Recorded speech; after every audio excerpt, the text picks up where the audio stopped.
Rotherham United's victory over Nottingham Forest yesterday was their first since 1956 and has severely dented their chances of sneaking into the top six in May. Yet again, the Reds failed to build on their victory against Swansea and are now 5 points adrift of Bristol City, who have a game in hand, in the playoff places. Catch up with all of yesterday's action with today's Forest Digest.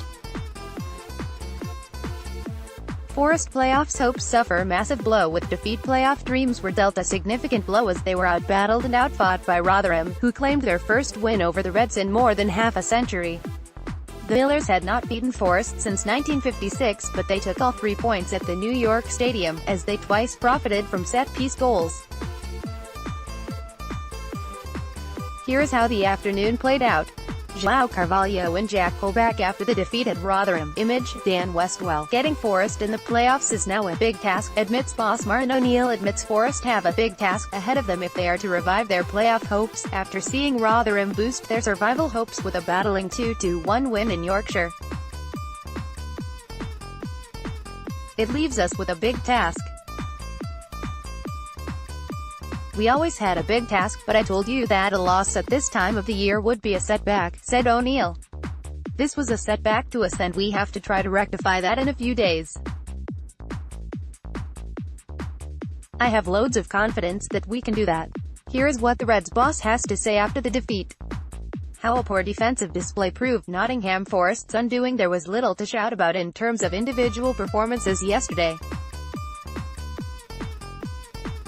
Matty Cash and Joe Lally were picked as the best of a sorry bunch in Garibaldi by our reporter Sarah Clapson. Here is how she rated our boys in red. Rotherham United players celebrate going 2-1 up. Image, Dan Westwell. Where was Jack Robinson? The Reds were forced to end the afternoon with a makeshift back four in South Yorkshire. Cash and Ben Osborne both had to play their parts in defence, forcing plenty of supports to ask the same question. Where was Jack Robinson? 2 hat-tricks for Forest youngsters who run riot against Coventry. It was a better day for the club's under-18 side yesterday. A pair of hat-tricks from Keith Asari and Will Swan with an Ethan Duckle-Dax goal in between saw the Reds tighten their grip on third place in the Professional Development League.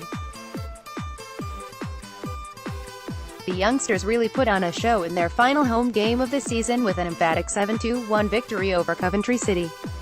Here is the report. Nottingham Forest youngsters celebrate. Image, Dan Westwell. Forest lambasted by fans for woeful performance. Forest are now 5 points adrift of the top 6 with a visit to Sheffield Wednesday to come on Tuesday evening, and in the immediate aftermath of this defeat at the New York Stadium, Reds fans were far from impressed with what they witnessed from O'Neill's men. There's still hope of gate-crashing a place in the Championship's playoff zone, but that hope is dwindling. Here's a roundup of what you were saying at full time, and we shall warn you, it isn't for the faint-hearted.